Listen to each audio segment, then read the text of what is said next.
11.5, including Bashir, including Grishuk, Nakamura, and Dubov. And look, Jobava goes for what I used to call Jobava opening. Is it? I think Jobava it's opening? very safe, if we are fair. This d4, d5, knight c3, knight f6, and then bishop f4 and e3. So it's almost like London system, but instead of putting a pawn on c3, you put there the a knight. And now a3. This is Jobava line. Right. You say. Yeah, he played a lot And of... b5. I think Magnus prepared for the Jobava opening. Might be, because he's playing very fast. Maybe that's why he was smiling. Yeah, but remember the game Jobava won in rapid, I think, or was it Blitz yesterday against Salem, where there were opposite castles, so white surprisingly castled long. It was played with the same line. Magnus was with the white pieces. Yeah, I think it was a Blitz yesterday. So he must know what's going on in this line also for black. So far, both sides developing pieces, nothing particularly exciting, I would say. Knight e5 and queen f3, that would be typical Jobava. Knight e5, queen f3, queen h3, going into this direction. Castles, accepting the challenge. I would already start being worried. Probably would not go for castle. Maybe his only concern is that this bishop from d3 can be chased away. Yeah, that's right, it can. So if queen f3, for instance, indeed black can play c4, or maybe on, let's say... Takes on d7. Takes on d7 and knight takes on d7, queen h5. So there's no time for c4, This you gives, must play something. f5, well, an ambitious move, but why not? If you control an e5 square, you just gain more space. f5, planning possibly to play c5, c4 as well. Bishop g3, what Jobava is planning? What to do? I don't think bishop e5 is... No. I mean, knight on c3 is certainly misplaced, that I can say. And you cannot bring it over e2. So that's an interesting moment, right? So black will try to keep the tension, because white's pieces after this f7, f5, there is no attack, and white's pieces are not perfectly organized. h3, probably preparing for g4. And as I said, Magnus doesn't play c4, doesn't take on d4. He keeps the tension. Yeah, rook c8, bishop h2. Okay, so maybe it was not about g4. It's in the air, of course, but... Yeah, queen b6, pressing the d4 pawn, so that you have to do something. Rook a d1 is not surprisingly a move by Bahadur Jobava. Rook to d1. I'm a bit puzzled by this h3, bishop h2. I don't know. Bishop d6.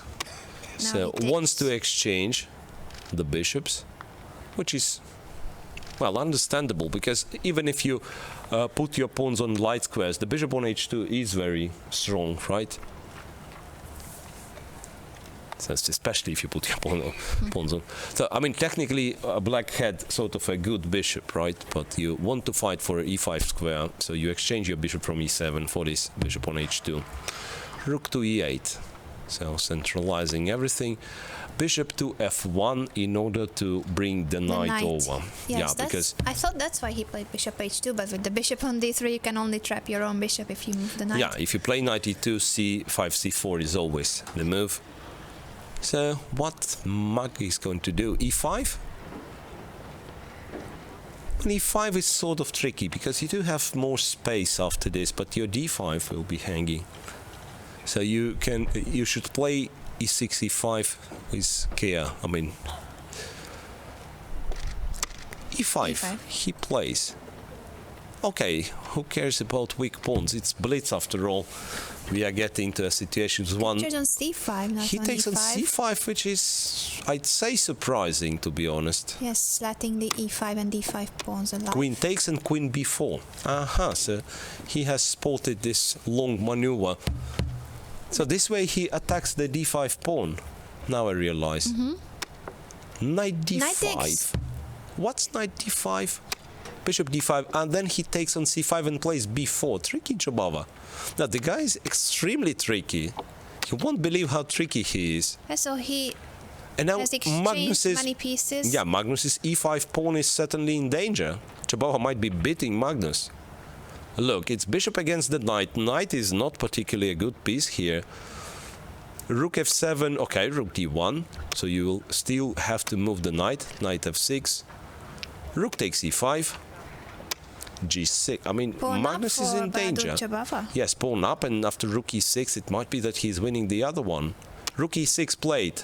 Knight e4 takes on a6. Just take on a6. Padur.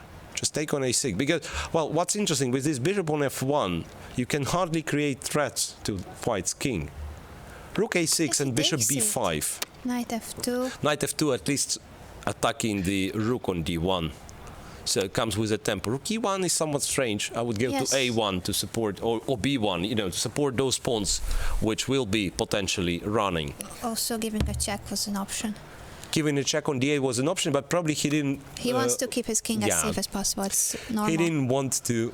rook e2. So that was the point behind rook e1. He wants to swap a pair of rooks, which is a nice thing to do, apparently, so that the king will be even safer.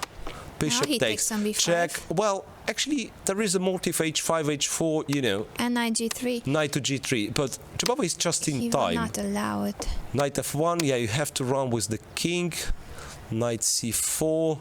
Well, I But mean, this there is is- no doubt Jobava has a winning position against Magnus Carlsen. It's just the thing that, But well, you there's know, a it's trick. Blitz. Knight is, as we already know, is a very dangerous piece. Some checks here. Yes, he can take Knight g2. g2. Suddenly he Well, has bishop a, g2, I didn't like at all.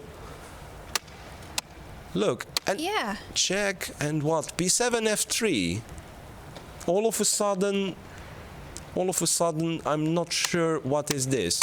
It's a check and rook b6, and Jobava is winning. No, he's not. No, he's not. Rook b6, f2. What a game. And f1 is a check. f1 comes with a check.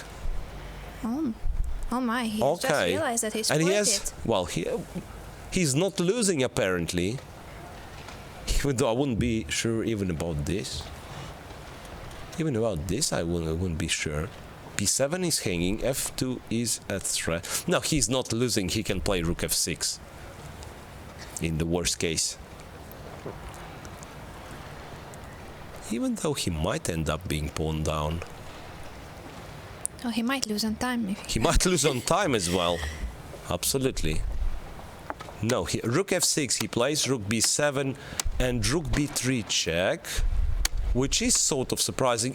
So Magnus wants his rook behind the a5 pawn. Magnus will win this game, believe me. I mean, it's a drawish position, but I think Magnus will win.